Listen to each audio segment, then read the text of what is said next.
अब भैया जैसे ही ब्याह हुआ, करदम ऋषि ने शर्त रखी कि संतान होते ही मैं वन को चला जाऊंगा।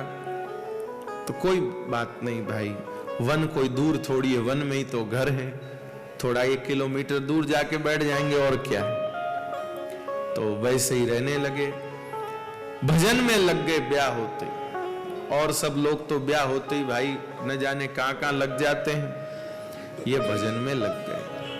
कृपानाथ, गृहस्थी में कितना अच्छा लगता है जब पति पत्नी मिलके भजन करें। करदम ऋषि भजन करते हैं, देवहूति उनके लिए सामग्री की व्यवस्था करती है। ठाकुर जी को पुष्प चढ़ाने हो तो देवहूति जी माला सिद्ध करके लाती हैं। ठाकुर जी को नैवेद्य अर्पण करना हो तो देवहूति जी सामग्री लेकर आती हैं। ऐसे अपने पति की सहायता करती हैं ठाकुर जी की सेवा में। अभी हैदराबाद की कथा में एक बहुत सुंदर भाव आया था कि भाई दिन भर में कोई एक भक्तिपूर्ण क्रिया ऐसी होनी चाहिए जो पति पत्नी दोनों मिलकर साथ करें। दिन भर में कोई एक ऐसी भक्तिपूर्ण क्रिया होनी चाहिए जो दोनों पति पत्नी एक साथ करें। अब बाकी बहुत सी जटिलताएं भाई, माताएं कहती महाराज कई कराएं तो हम सेवा करें, पर ये तो कुछ जानते नहीं, कुछ करते नहीं, वो ये नहीं वो नहीं, ऐसे बहुत सारी वो हैं। तो अब क्या करें एक साथ, बताओ एक साथ क्या करें। बैठ के मन में सोचे चलो कुछ नहीं तो गीता का पाठ ही साथ बैठ के कर लें, तो ये वो भी उनको मंजूर नहीं, क्या करावें। तो ध्यान दीजिएगा, एक चीज आप दोनों साथ में कर सकते हैं। क्या कर सकते हैं? रोज तुलसी जी को जल चढ़ाना, ये पति पत्नी साथ कर सकते। ज्यादा मोटा लोटा मत लीजिए, नहीं तो बहुत ज्यादा वो हो जाएगा। तो एक छोटा लोटा ही हो, पर पति पत्नी दोनों उस एक लोटे से ही दोनों हाथ लगा करके और उसमें तुलसी जी में जल छोड़ें दोनों साथ में, और तुलसी जी की साथ परिक्रमा करें। अगर ऐसी जगह तुलसी जी विराजमान हो जहां साथ परिक्रमा करी जा सके तो वो करें। अगर वैसी जगह नहीं हो तो मानसिक रूप से ही परिक्रमा कर लें, लेकिन दोनों पति पत्नी हाथ से वो छोड़ें। उससे क्या होगा?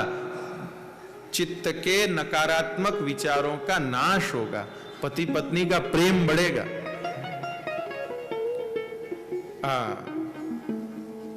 भाई साहब को लगता हो तो भाई साहब बोलें, माता जी को लगता हो तो माता जी बोलें। जल चढ़ा के तुलसी जी से कहे, हे तुलसी जी, जैसा आपका आपके पति का प्रेम है ऐसा हमारा भी रहने देना। बस ऐसा कहे भाई, जैसा आपका उनका प्रेम है ऐसा हमारा भी रखना आप। बस इतना बोलना और कुछ नहीं। हमने एक पुस्तक में पढ़ा था, एक पुस्तक हमने पढ़ी भाई, जिसमें सपनों का सब वर्णन था कि कैसा सपना है तो क्या, कैसा सपना है तो क्या। तो उसमें बुरे सपनों का बहुत था कि भाई बुरे सपने आते हैं तो क्या करना। तो उसमें बहुत अच्छा उपाय लिखा था, किसी को कैसा भी बुरा स्वप्न आए और उसको डर लगे कि भाई ऐसा बुरा स्वप्न आया, पता नहीं अब क्या होगा, अब क्या होगा, तो क्या करना चाहिए। तो वो बताते हैं कि तुलसी जी को जाकर वो स्वप्न सुना देवें तो फिर वो दुष्स्वप्न का प्रभाव नष्ट हो जाता है। तुलसी जी को सुनाने से दुष्स्वप्न का प्रभाव नष्ट हो जाता है, इसलिए तुलसी जी को सुना देना चाहिए। तो भाई पति पत्नी को दिन भर में कोई एक भक्तिपूर्ण क्रिया करनी चाहिए। तो अगर हो सके तो रोज तुलसी जी में जल सींचे। नहीं तो हमारे एक भैया जी संकेत कर रहे थे कि भगवान की आरती साथ में कर ले भाई, ठाकुर जी की आरती दोनों साथ में कर ले। लेकिन कोई एक भक्तिपूर्ण क्रिया दंपति साथ मिलके करें तो उसकी बहुत अच्छी परिणति, उसका बहुत अच्छा सुपरिणाम आपको दाम्पत्य जीवन में प्राप्त होगा। रात को कोई झगड़ा टंटा भी हो गया तो सुबह लो हेलो तो वो अपने आप वो सुबह तुलसी जी के पास जब दोनों पहुंचेंगे तो अपने आप समाधान हो जाएगा। तो देवहूति जी सेवा करती हैं, खूब प्रेम से प्रीति से सेवा करती हैं। कर्दम ऋषि प्रसन्न हो गए देवहूति जी की सेवा पे, और प्रसन्न होकर के उन्होंने एक बड़ा सुंदर विमान बनाया, और बहुत जोरदार विमान बना करके उन्होंने कहा कि भाई अब चलो घूमने चलते हैं। ब्याह होते ही घूमने नहीं गए हो। आजकल बहुत से नव दंपति पाणी ग्रहण होते ही सीधे ही घूमने चले जाते। ये तो एक दो दिन मुश्किल से रोके रुके, नहीं तो मुझे तो लगता है कि तो सीख होते ही सीधा वहीं से एयरपोर्ट जाए। कृपानाथ।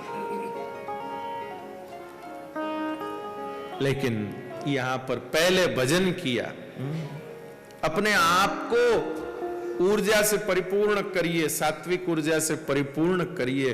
बाकी के ये विषय प्रपंच तो बाद में भी हो सकते हैं, लेकिन ब्याह होते ही भाई अपने आप को एक अच्छे स्वरूप में तैयार करना चाहिए।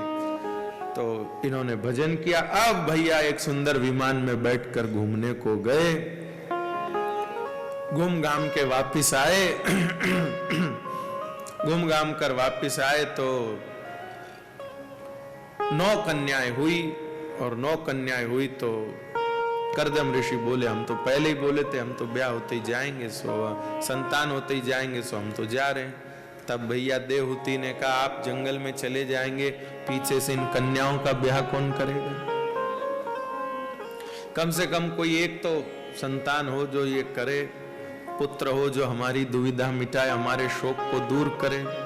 तब श्री कर्दम ऋषि ने कहा चिंता न करो, तुमने जो यह निष्काम सेवा करी है, इस सेवा का सुपरिणाम ये होगा कि भगवान स्वयं तुम्हारे पुत्र बनकर के आएंगे।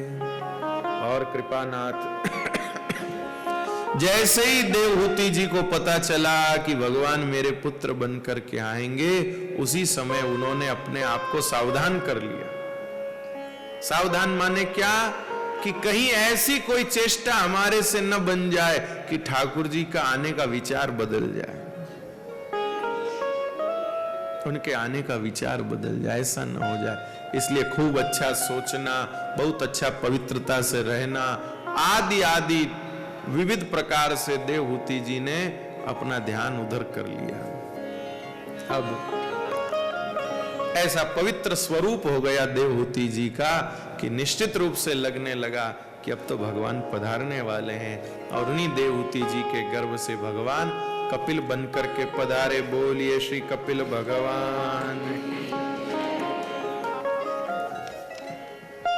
प्राणनाथ कपिल भगवान पधारे, और कर्दम ऋषि जी ने उनको स्तुति आदि करी, और भगवान कपिल को प्रणाम करके परिक्रमा करके वो वन को चले गए। अपने साथ 9 ऋषियों को ब्रह्मा जी लाए थे, उनके साथ 9 कन्याओं का ब्याह हो गया।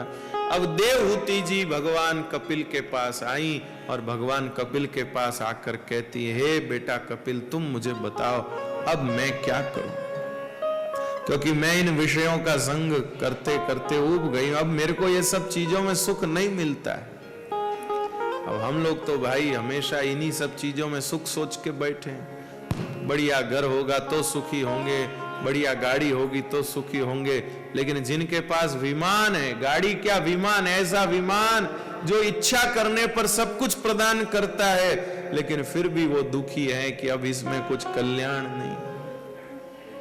जगत की साधन सामग्रियों में कल्याण होता तो फिर भैया इन सब को छोड़कर जाने वाले लोग क्यों होते? सब साथ नहीं ले जाते।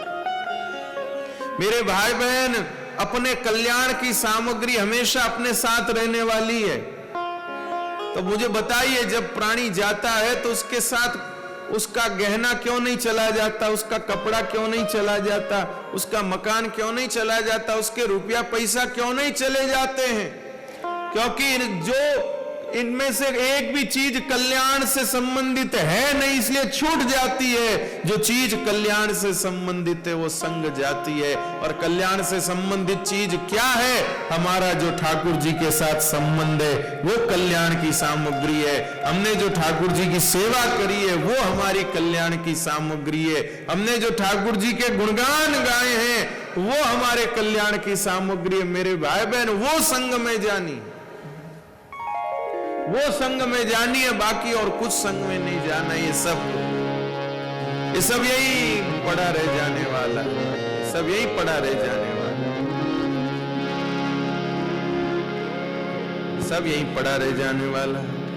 इसलिए मां देवहूति भगवान कपिल से कहती है, बेटा हमें बताओ हम क्या करें, मुझे मेरे कल्याण का साधन बताओ। तो भगवान कपिल कहते हैं, मां एक ही सुगम सरल साधन है कल्याण का, क्या? वैष्णवों का संग करो। सदा प्रसंगान मम वीर्य संविदो भवन्ति यत्कर्ण रसायना कथा तज्जोषणादाश्वपवर्ग वर्तमनि श्रद्धार्तिर्भक्तिरनुक्रमिष्यति सदा प्रसन्नान् मम वीर्य संविदो भवन्ति यत्कर्णरसायना गता भवन्ति यत्कर्णरसायना। श्री जानकी वल्लभ भगवान सदाम प्रसंगान मम वीर्य संविदो भवन्ति यत्कर्ण रसायन। हे मां मेरे भक्तों का संग करो। भगवान कपिल कहते हैं, हे मां मेरे भक्तों का संग करो। भक्तों के संग से क्या होगा? भक्तों के संग से क्या होगा? बोले भक्तों के संग में मेरी कथा प्राप्त होगी। और कथा से क्या होगा? बोले कथा से प्रेम होगा। और प्रेम से क्या होगा? बोले प्रेम से सब चीज पीछे रह जाएगी, प्रभु आगे हो जाएंगे। और आवागमन कब तक बना रहेगा? कृपानाथ ध्यान से सुनिएगा, मुक्ति की इच्छा है तब भी आवागमन रहेगा, मोक्ष की इच्छा तो भी आवागमन रहेगा, ज्ञानोपलब्धि की इच्छा तो भी आवागमन रहेगा। लेकिन जब कोई इच्छा नहीं, इति गोप्य प्रगायन्त्य प्रलपन्त्यश्च चित्रधार सुस्वरराजन् श्री कृष्ण दर्शन लालसा, श्री कृष्ण दर्शन लालसा। मेरे भाई बहन, जब भगवान के दर्शन की तीव्र उत्कंठा होगी तब आवागमन मिटेगा। भगवान मिले कि नहीं मिले माई ये जरूरी नहीं है, पर अगर भगवान से मिलने की व्याकुलता भी हो गई तो आवागमन खत्म। कृपानाथ सोचिए, एक बेटा अपने मां के लिए व्याकुल होता है तो मां कहीं भी हो उसको मिलती कि नहीं मिलती? बोलिए ना, जोर से बोलिए। एक पुत्र अपनी मां के लिए व्याकुल होता है, कहीं भी हो मां उसको जरूर मिलती है। तो अगर एक भक्त भगवान के लिए व्याकुल हो तो क्या भगवान मां से भी कठोर हो जाएंगे क्या भगवान? भगवान की मृदुता पर यकीन करिए, भगवान के कोमल स्वभाव पर यकीन करिए, भगवान की दयालुता पर यकीन करिए, भगवान के करुणा वरुणालय स्वरूप पर यकीन करो। क्यों नहीं करते आप लोग? क्यों घबराते हो? काय को जगह जगह जा जा के पूछते हो भगवान मिलेंगे कि नहीं मिलेंगे, मिलेंगे कि नहीं मिलेंगे, मिलेंगे कि नहीं मिलेंगे? अरे एक बार बच्चे की तरह रोकर भगवान से क्यों नहीं कहते हो कि प्रभु आप हमको कब मिलेंगे?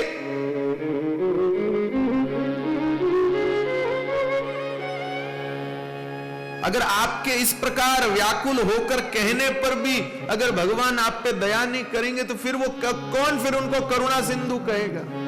फिर कहां वो दया के सागर रह जाएंगे? फिर वो कहां उदार शिरोमणि रह जाएंगे? फिर वो कहां दीन वत्सल रह जाएंगे? क्या ठाकुर जी अपना नाम लजाएंगे? सोचो जरा आप, सोचते क्यों नहीं है आप लोग? हैं बेफालतू परेशान रहते हैं आप लोग, बेफालतू परेशान रहते हैं। प्रसन्न रहिए, हमारे दयालु ठाकुर जी हैं। अजी क्या पता हमको मिले हुए हैं, लेकिन क्या करें, हमारी प्रापंचिक स्थिति थोड़ी सुधर जाए तो वो मिले हुए की प्रतीति हो। कई बार काम की व्यस्तता में सिर के ऊपर चढ़ा हुआ चश्मा भी नहीं ख्याल में आता ना। ए जरा पप्पू मार चश्मो कटे रे, चश्मो कटे, कटे कटे मेल दियो, कटे मेल दियो, कटे मेल दियो। घूमते रहते हैं, ढूंढते रहते हैं। बस जैसे कार्य की व्यस्ततम स्थिति में सिर पर चढ़ा हुए चश्मे को भी हम महसूस नहीं कर पा रहे हैं, ऐसे ही जगत की अत्यधिक प्रापंचिक स्थिति होते हुए मिले हुए ठाकुर जी की अनुभूति नहीं हो रही।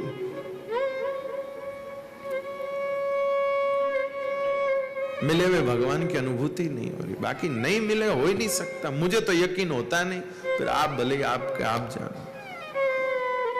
इतने कठोर हमारे श्री ठाकुर जी है ही नहीं, है ही नहीं।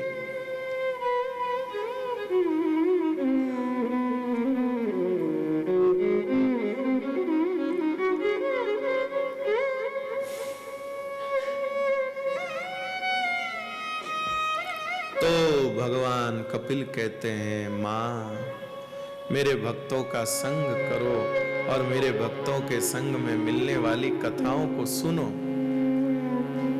जहां कल्याण के लिए और कोई श्रम आपसे हो नहीं सकता, न कोई विशेष पूजा हो सकती है, न कोई विशेष पाठ हो सकता है, न कोई अनुष्ठान जप हो सकता है, न कोई तपस्या हो सकती है, न कोई व्रत हो सकता है। तो ऐसे में सुगम सरल साधन क्या है? बोले सुगम सरल साधन है भगवान की कथा। नींद आए तो थोड़ी नींद निकाल लो, प्यास लगे थोड़ा पानी पी लो, मन न लगे तो इधर उधर झांक लो, लेकिन इतनी देर बैठे बैठे बैठे बैठे बैठे बैठे बैठे बैठे बैठे बैठे एक 5 मिनट की भी भगवद वार्ता कान के रास्ते हृदय में प्रवेश कर गई तो बगीचा हरा हो जाएगा मेरे भाई।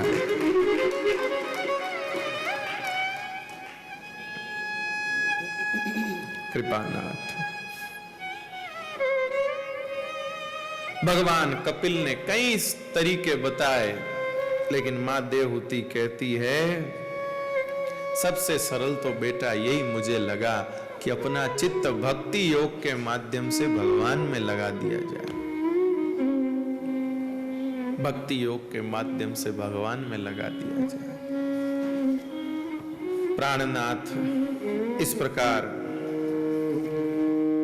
विविध प्रकार की पद्धति, विविध प्रकार से भगवान को पाने के प्रयोग बता करके श्री कपिल भगवान अपनी मां से कहते, मां इनसे ही शीघ्रता से भगवान की प्राप्ति होती है। यह सब उपदेश देकर भगवान कपिल वहां से चले गए। माता जी भी भजन करते करते नदी के रूप में परिणित हो गई। भगवान कपिल गंगा सागर जाकर बैठ गए भजन करने के लिए। अब मनु जी महाराज के पुत्रों का चरित्र आता है। भाई 2 बेटे थे, प्रियव्रत उत्तानपाद, जिसमें से उत्तानपाद नाम का जो राजा था उसके 2 रानियां थी, सुरुचि और सुनीति। सुरुचि का बेटा था उत्तम, सुनीति का बेटा था ध्रुव। कृपानाथ